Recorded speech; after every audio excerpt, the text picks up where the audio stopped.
Hello everyone, welcome to day 3 of breaking down some League of Legends DFS action. Just want to start off by saying I'm a little under the weather today and I have a little bit of a cough and a dry throat.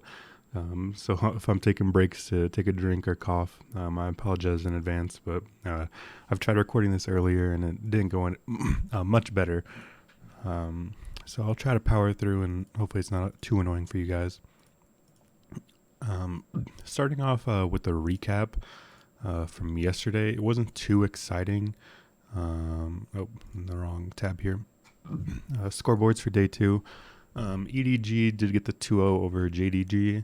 This game was a little bit more of a stomp than I anticipated. I expected a little bit more fight from JDG, but they didn't look too bad. I still feel like they would be better with Hope instead of LPC.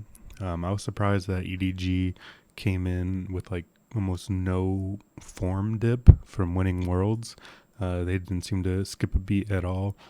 JJ, Flandre, Scout, they played so well through the top side. Viper just kind of was there a little bit. Mako was a little over aggressive, but it's kind of, you're allowed to when you're winning that much. Heading on to the second series, Anyone's Legend versus LGD. This, I did have a Rogue Warriors 2-0, and they looked really bad in the first game, but that's kind of what happens when you play with this Anyone's Legend style of kind of coin flipping, taking every fight early. They brawled a lot and put themselves behind a lot. So it's kind of anticipated that they're going to lose some games and win some games with their style. Giving up 31 deaths, they're definitely going to be a team to look to go against in the future.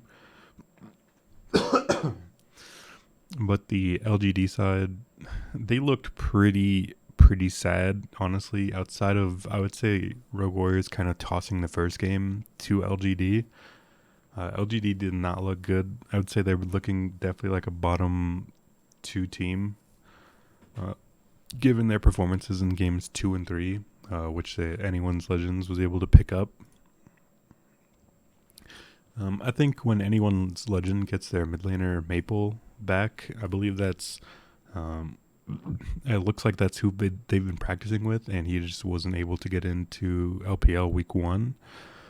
So when they get ZDZ, Xiao Hao, good young players progressing, and then having Maple, Betty, and Chocho, I think they're going to be pretty decent relative to expectations. They're still going to be like a bottom 5, bottom 7 team, but they should be able to beat up on some other lower teams. So they're going to be an interesting DFS option going forward.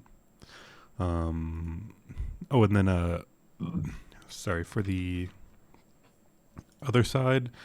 Oh no, I covered both teams, sorry. So we can go ahead and look forward. We can start off with the LPL. I like to get started that way. The first series is the Rare Atom versus Top Esports games. This is an interesting one. I think looking at the Vegas odds, TES is favored minus 600, Rare Atom plus 380. This seems off to me. And I know I feel like I've been saying that every day, but it is early on, so you kind of do have to take your stands based on preseason expectations, name value, that kind of stuff. And this is definitely something that can look stupid or smart the next day. So we'll see. I'm kind of liking Rare Atom in this matchup. If you look at the Rare Atom lineup, Cube Layan and iBoy, we know from last split when they were pretty solid. They lost, I believe, Fofo, and I don't remember their support, so he obviously was not impactful by any means. But if we go look at the Rare Atom Strive and Zora, which is who is replacing them in the mid and support, they both played for Rare Atom Period, which is their essentially their equivalent of an academy team. And if we look, they actually did up winning the LDL last year. They won the finals 3-2 against the Royal Club. So if we look at the finals, They beat Zhao Bei, Zhao Lao Bao, Lover 11, Such and Lele. So these are a couple players that Zhao Bai and Zhao Lao Bao both have played in the LPL. So for Strive, sorry, it's going to say CJ here, but he's renamed to Zora. But I'm kind of liking this Rare Atom team. If you win in the LDL, I like that a lot. You know, I think it's obvious by now that the Chinese region is the strongest region. So if you're winning an academy and you're building your youth, giving them a chance, you know, maybe it is a little bit too early going against some veterans and good veterans at that in the TES team. But minus 600 seems like a wide price. If I were to label this myself, I'd have top at maybe minus 280. Maybe a little bit wider, maybe at like minus 300. But minus 600, I'm just not there. I think this one could be a X out game because I could see it maybe being a 3-2 or sorry, a 2-1 series where maybe one of them, maybe top gets the advantage in game 3. But it could be a little slow. I don't mind the shot on RA, just considering that they're underdog and you might need just any underdog to win for construction wise. So that's my lean for this game. I'm kind of going with an Rare Atom or pass. I'm not too big a fan of this top esports team. Zoom, Qian, they're both kind of overrated. Jackie Love, very, very overrated, I think. Zhou, people kind of rate him as good as he is, which is not that great. And then obviously Knight versus Strive is a big gap. Knight is one of the best mid laners in the world. Nobody questions that for sure. But I'm just not seeing that big of a gap here. So that would be my lane for that one. And heading into the second game, LNG versus Ultra Prime. See LNG minus 550. Again, this seems a little wide, but I still do like the LNG side in this one. I think when you have Ale, Tarzan, and Doinby, who are probably Tarzan and Doinby for sure top 5 in their positions. Ale maybe not quite that good, but he's definitely up there in terms of top laners. You bring over Lumao from JDG, who is a proactive player.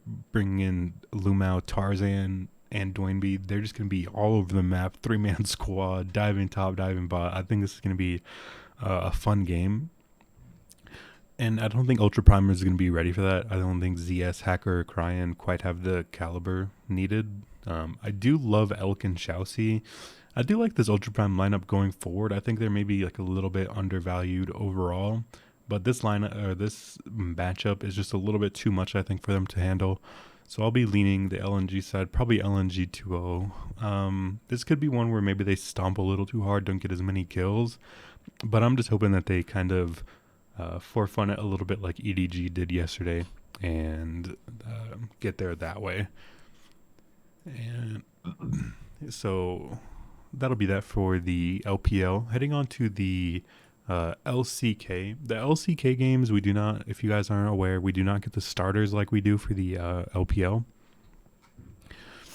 And that is a little annoying, but just with the Korean culture, they do not love gambling at all. They are pretty heavily against gambling culture. So we don't get starters or anything like that. Sometimes we get them like maybe 30 minutes, 10 minutes before lock for the first matchup.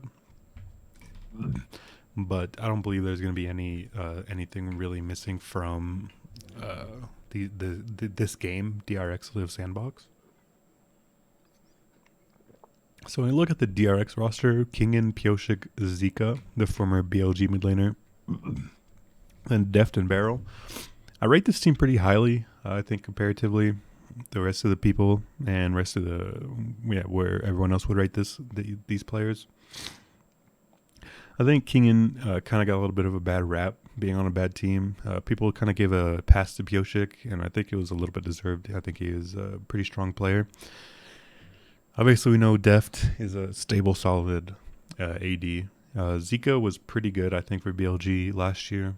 So I rate him pretty well. And then Beryl was the worst player on Dom 1 last year. There's no question about that.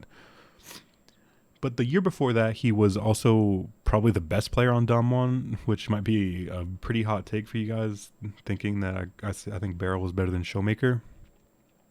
But he was an insane support that year, probably the best one by a good margin 2 years ago. They kind of ran it down last year.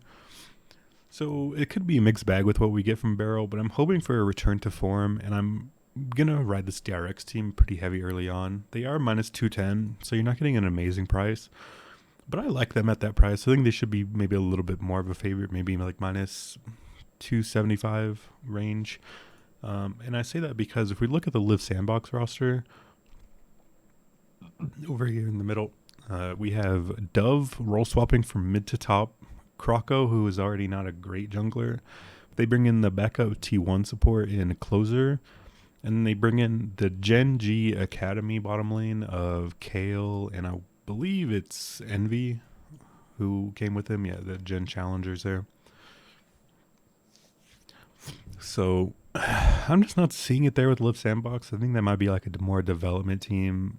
They do have a lot of young players. I do like that. I like their prospects looking forward. But you're asking them to go against some good veterans week 1, game 1. You're asking a lot, and I think this should be a 2-0 DRX.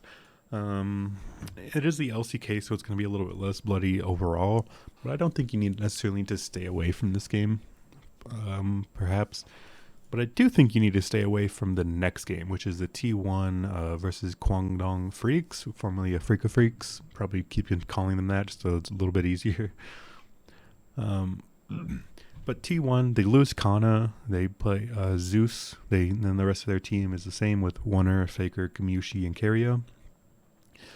There's not much to say about the T1 team. They're one of the most popular teams in the world. They're pretty good. Obviously, they're going to be rated pretty highly. I believe they are minus 325 in the betting market.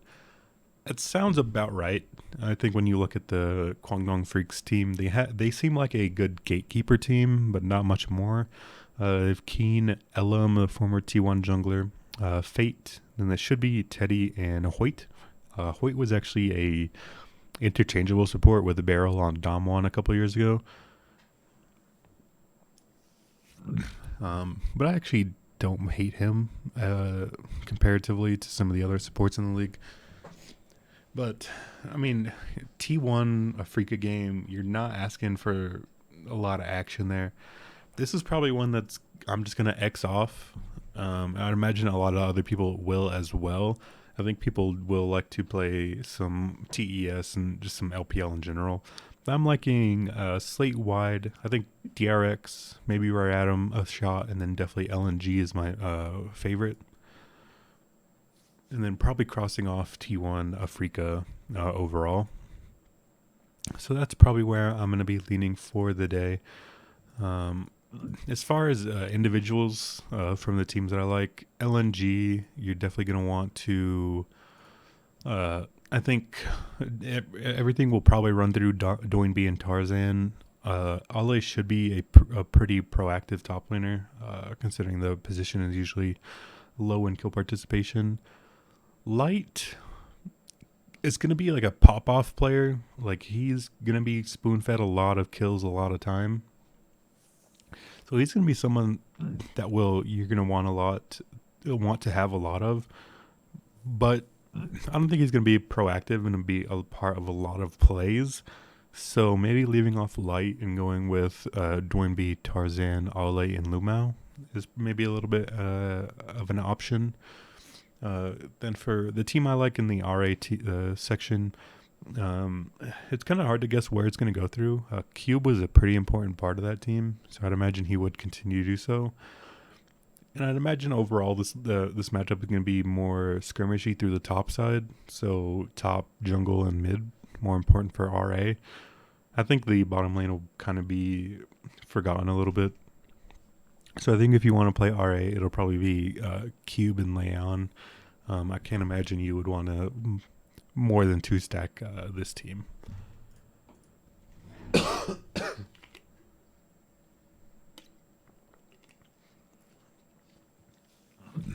And then wrapping it up with DRX, they have Deft Price as the not starter. I have not heard anything about that, but it's hard to imagine Def not being the starter. So that maybe seems like a little bit of a misprice. But I still think this could be like pretty much anyone. I think on the DRX side, I think Barrel should be heavily involved with Piochik, linking up. I think maybe they'll leave King in alone a little bit. So I think maybe the bottom and mid would be the options for the DRX side that I'd be leaning. And then yeah, I believe I already mentioned LNG, RA, DRX. So yeah, that's where I'm going. Obviously, I'm just kind of Xing off of this matchup, the Freak of Freaks T1. Then obviously, the TES one is pretty much about the same as it always have been. I'd imagine Jackie Love and Knight would be pretty integral parts of their win if they do so.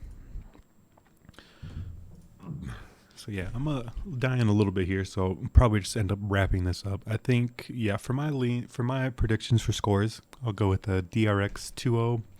I'll give Rare Adam the upset nod at the 2-1. I just think that price is a little weird. And then I'd probably give T1 the 2-1. I think they just have like a little bit more pedigree. Could be a 2-0 T1 there. And LNG, again, just a little bit too much pedigree in the players there. I'll go with the LNG 2-0. So those are my predictions and what I'm looking forward to. Hopefully you guys have some luck as well on this first 4-gamer. And I'll see you guys tomorrow. Thank you.